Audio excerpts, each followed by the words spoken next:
city that helped build most of this country. But under escalating American tariffs, Hamilton is hurting. You know, folks, we're in a battle like we've never seen against President Trump. You know, President Trump, in my opinion, wants to destroy our country, get every manufacturer they possibly can down to the U.S.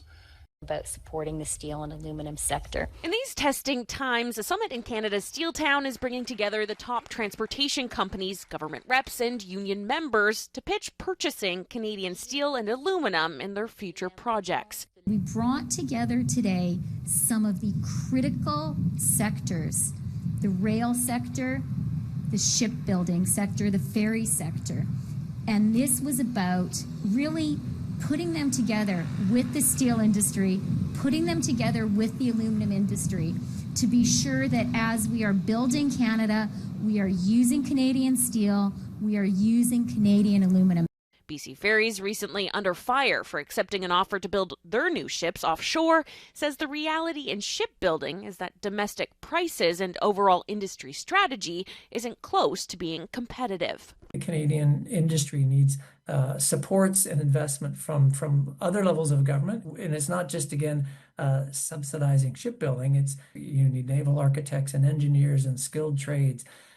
You need to really have a sort of an all-in strategy to think about how you're going to stand up an industry to compete beyond just a domestic market. Everything that makes the industrial economy move starts here. For Thomas Bevan, executive director of the Island Corridor Foundation that's trying to reignite rail on Vancouver Island, the meeting of industry minds served as inspiration. We need to be relevant to the future, and we have a project that can be made in Canada. We need to stick together, we need to work together, we need to buy from each other, and we need to do what we do best: roll up our sleeves, kick our stick on the ice, and do projects. Still uncertain whether or not that rallying cry can turn into reality, with Canada's hurting steel and aluminum industry hanging in the balance.